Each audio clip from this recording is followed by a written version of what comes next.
नमस्कार मित्रों।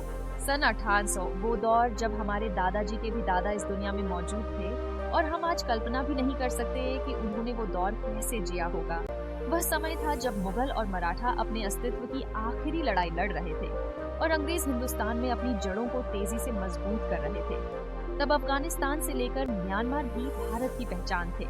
यह वह दौर था जब हिंदुस्तान की आबादी महज 17 करोड़ थी। उस समय लोग गुरुकुल के माध्यम से शिक्षित होते थे। अंग्रेजों के आने से पहले भारत में लगभग 1000 से 1 लाख के बीच गुरुकुल मौजूद थे, लेकिन उस समय जातिवाद अपने चरम पर था। इस वजह से गुरुकुल में सिर्फ राजा महाराजाओं और ब्राह्मण के बच्चों को ही शिक्षा ग्रहण करने का अधिकार था। यही कारण था कि अंग्रेजों की ईस्ट इंडिया कंपनी ने भारत के इस जातिवाद का फायदा उठाकर गरीब और अनपढ़ किसानों का शोषण करना शुरू किया। और क्या पता उस समय आपके दादा के दादा परदादा का भी अंग्रेजों ने शोषण किया हो।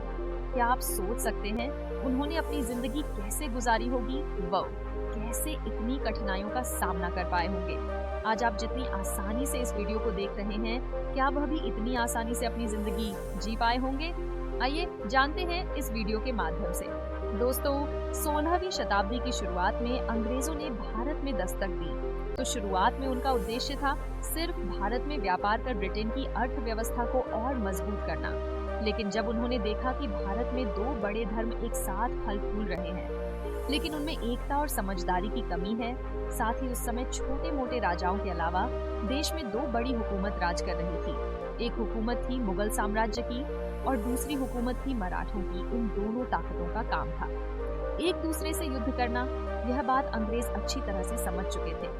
फिर क्या है, इसका खामियाजा आगे चलकर हमने चुकाया ही था। दोस्तों, भारत में जिस ब्रिटिश टोली ने सबसे पहले कदम रखा था, उसके कैप्टन थे विलियम हॉकिंस, जो 1608 में सूरत के बंदरगाह में अपनी टोली के साथ भारत की बर्बादी लेकर आए थे।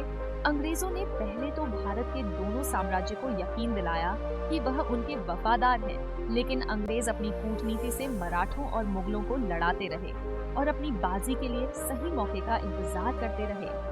अंग्रेजों को अपना साम्राज्य फैलाने के लिए लगभग 100 साल लग गए और शुरुआत हुई 18वीं सदी की, जब ईस्ट इंडिया कंपनी ने भारत में अपने पैर पसार लिए थे। मुगल साम्राज्य अपने आखिरी दिन गिन रहा था और मराठा होश से अंग्रेज अब तक सारे इलाके हड़प चुके थे।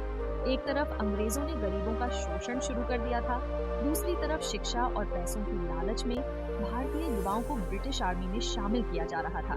भारतीय किसानों से उनकी आय से ज्यादा कर वसूला जाता था। भारतीय व्यापारियों को भी अंग्रेज पूरी तरह से खत्म करने में लगे थे, जिस वजह से भारत के लोग धीरे धीरे आर्थिक संकट का सामना करने लगे। उस वक्त भी हमारे देश में एक ऐसा वर्ग था जिसने अंग्रेजों की चापलूसी करने में कोई भी कसर नहीं छोड़ी। और आज शायद वही चापलूस लोग हिंदुस्तान के बड़े बड़े ओहदे पर बैठे हैं, जिन्होंने असल मायनों में देश को आजादी दिलवाई। उन्हें तो हम याद तक नहीं करते। अंग्रेजों ने सबसे ज्यादा गरीब किसानों को लूटा। अगर कोई किसान बाढ़ और सूखे जैसे हालात का सामना भी कर रहा है, तब भी अंग्रेज उनसे बहुत ज्यादा कर वसूल करते थे। और जो लोग छोटा मोटा व्यापार भी करते थे, उनसे भी अंग्रेज टैक्स के नाम पर पैसा ही लूटा करते थे। आज भी भारत के कई गांवों में वस्तुओं की अदला बदली कर व्यापार होता है। पहनावा दोस्तों, जैसे आज हम पश्चिमी पहनावे को फॉलो कर रहे हैं, उस समय लोगों ने ऐसे कपड़े कभी अपने ख्वाबों में भी नहीं देखे थे। उस समय लोग बस धोती गमछे में ही अपनी उम्र गुजार देते थे। औरतें तो साड़ियां ही पहनती थीं और बच्चे आप इस तस्वीर में देखकर अंदाजा लगा सकते हैं। लेकिन जिनके पास पैसा था वो धीरे धीरे अंग्रेजों के पहनावे की ओर आकर्षित होने लगे थे। भारत का यही कल्चर दुनिया से उसे अलग बनाता था। भारत भौगोलिक दृष्टि से एक ऐसा देश है जहाँ के ज्यादातर इलाकों में गर्मी ही बनी रहती है। इस वजह से हम हल्के और ढीले कपड़े पहनना पसंद करते थे। साथ ही इन कपड़ों में खेती करना भी आसान था।